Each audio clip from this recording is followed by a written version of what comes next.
Okey. Semua tahu tentang perkhidmatan awam. Okey, ni antara jenis-jenis perkhidmatan awam. Kita boleh tengok kat sini. Yang pertama, Angkatan Tentera. Lepas tu perkhidmatan kehakiman dan undang-undang. Ni polis, pasukan polis dan ni JPA. Okey. Badan Berkandun. Okey, Badan Berkandun ni dia memainkan peranan penting selepas Kementerian dan Perkhidmatan Awam. Kerana kebanyakan dalam berkandun terletak di bawah sesuatu kementerian. Contohnya, okay, kita boleh tengok Bank Negara Malaysia, Lembaga Hasil Dalam Negeri (HDN), Lembaga Getah Malaysia dan Lembaga Lebuh Raya dan sebagainya. Okay, tengok kat sini pula ciri-ciri badan berkandun dan tidak berkandun. Okay, ciri-ciri tersebut dibahagikan kepada 5. Yang pertama kita boleh tengok kat sini perubahan. Minta maaf, penubuhan. Okey, penubuhan ni di bawah Akta Parlimen atau Inaman Negeri. Okey. Yang badan tidak berkandun ni di bawah Akta Syarikat 1965. Okey, ketua dia kita boleh tengok kat sini perbezaan antara badan berkandun dan tidak berkandun ni. Yang ni pengarah, digelar sebagai pengarah. Yang ini digelar sebagai ketua eksekutif. Okey, kat sini kita boleh tengok dekat sini juga kawalan dia oleh menteri secara langsung dan oleh menteri tidak secara langsung ni untuk badan tidak berkandun. Okey, fungsi dia terlibat dalam pembangunan sosioekonomi. Badan tidak berkandun ni menceburi bidang sosioekonomi yang tidak mampu diceburi oleh pihak swasta. Antara contohnya, badan berkandun MARA dan badan tidak berkandun ni Petronas. Okey. Seterusnya. Okey, kita boleh tengok kat sini Suruhanjaya. Okey, Suruhanjaya tu apa? Kita boleh tengok Suruhanjaya tu memastikan jentera pentadbiran kerajaan berjalan lancar dan sistematik. Kerajaan membentuk 2 Suruhanjaya, iaitu yang pertama Suruhanjaya Tetap dan yang kedua Suruhanjaya Sementara. Okey, Suruhanjaya ini untuk memastikan tugas pentadbiran dijalankan dengan bijak, adil, cekap dan untuk membentuk negara yang aman dan harmoni. Okey, Suruhanjaya ini bebas dan tiada campur tangan daripada pihak yang tertentu. Okey, ahli-ahlinya dilantik oleh Yang di-Pertua Agong selepas berunding dengan Majlis Raja-Raja. Okey, sesebuah Suruhanjaya mestilah adil dan berkecuali. Okey, sesebuah Suruhanjaya bebas daripada pengaruh politik kerana semua anggota yang dilantik oleh Yang di-Pertuan Agong atas budi bicara baginda selepas menimbangkan nasihat Perdana Menteri dan selepas berunding dengan Majlis Raja-Raja, tetapi hanya penjawat awam, hakim dan golongan profesional boleh menganggotainya. Okey, anggota Suruhanjaya hanya boleh dipecat melalui tribunal. Yang di-Pertuan Agong bertindak berikut syur tribunal ataupun syur tribunal adalah muktamad. Okey.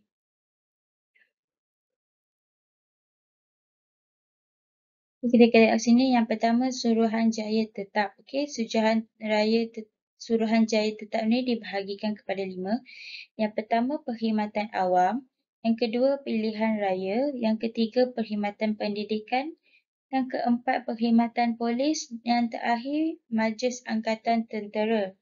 Okey, yang pertama tadi perkhidmatan awam. Okey. Tujuan dia untuk melantik, mengesahkan, memasukkan ke dalam pejabat tetap atau penjawat berpencen, menaikkan pangkat, mengukur dan menjalankan kawalan tertentu ke atas anggota-anggota perkhidmatan awam meliputi bidang kuasanya. Okey, suruhan pilihan raya ni kita boleh tengok dekat sini dan seterusnya. Okey, apa tu Suruhanjaya Sementara? Okey, Suruhanjaya Sementara ni dikenali juga sebagai Suruhanjaya Khas. Okay, peranan dia untuk mengkaji perkara-perkara atau masalah yang tertentu. Okay, kita boleh tengok kat sini. Suruhanjaya Siasatan Awam.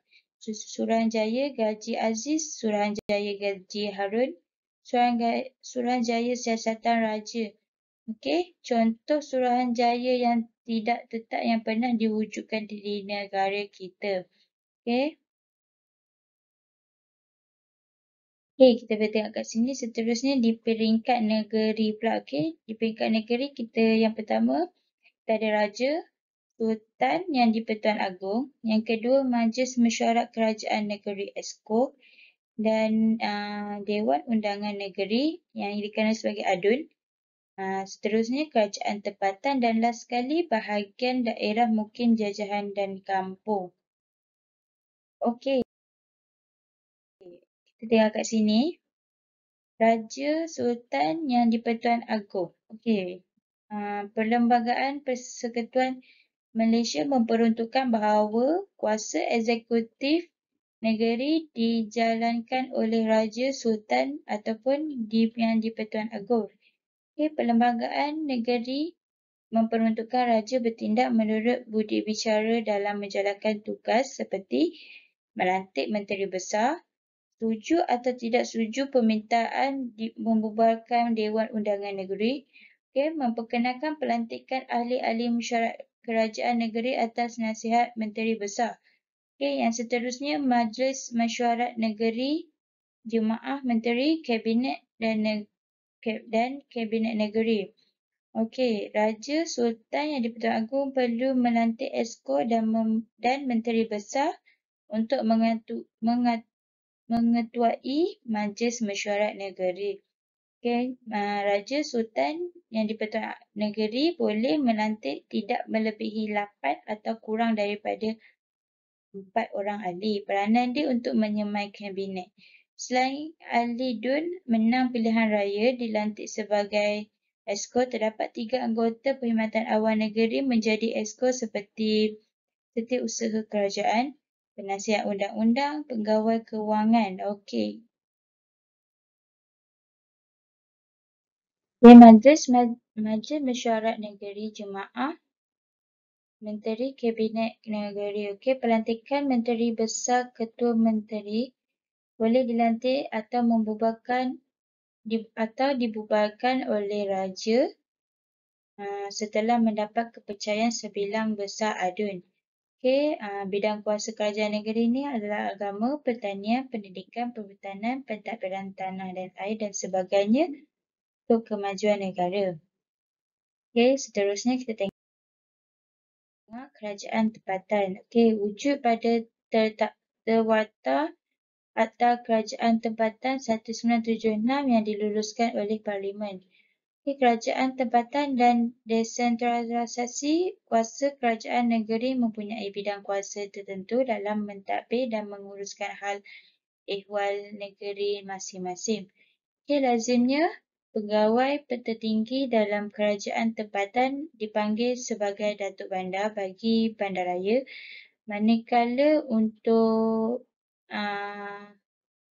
kawasan pembandarayaan kita boleh panggil yang di-Pertuan Majlis ataupun Presiden.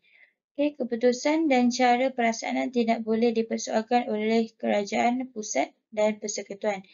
Ahli-ahlinya dipilih atau dilantik dalam kalangan penduduk tempatan. Okey, fungsi kerajaan tempatan ni boleh kita tengok membolehkan penduduk tempatan menyertai dan mengambil bahagian dalam menguruskan hal ehwal dan kepentingan mereka sendiri bagi meningkatkan kualiti hidup. Contohnya, kat sini kita tengok melibatkan usaha menyediakan kemudahan dan perkhidmatan sosial. Bidang kuasa kerajaan tempatan. Yang pertama, mengadakan undang-undang kecil. Yang kedua, mengenakan cukai, sewa dan bayaran perkhidmatan yang lain digunakan oleh penduduk setempat. Dan sekali kita tengok sumber-sumber kewangan ini digunakan bagi menampung pembiayaan pengurusan badan ini. Terdapat 3 jenis kerajaan tempatan. Yang pertama, Dewan Bandaraya. Yang kedua, Majlis Bandaraya dan akhir sekali Majlis Daerah. Kita tengok jenis kerajaan tempatan ada 3 tadi yang saya cakap. Okey, dia punya kriteria dan contoh. Okey, kat sini kita boleh tengok Dewan Bandaraya, pusat pentadbiran sebuah negeri. Contohnya Majlis Pendamaian Ipoh. Okey, Majlis Pembandaran menjadi pusat pentadbiran sesebuah daerah. Sebagai contoh, Majlis Pembandaran Taipei. Okay, kita bertengok lagi, jumlah penduduk melebihi 100,000 orang. Hasil pendapatan tahunan melebihi 5 juta. Okay, yang seterusnya Majlis Daerah. Okay, sebuah pekan yang biasanya terletak di luar bandar. Okay, sebagai contoh, kita boleh tengok Majlis Daerah Tapah. Okay, kita tengok jumlah penduduknya hanya kurang daripada 100,000 orang. Hasil pendapatan tahunan yang mereka dapat hanya kurang daripada 5 juta. Okay, so dia macam di kawasan kampung gitulah. Okay, itu sahaja untuk hari ini. Terima kasih. Assalamualaikum.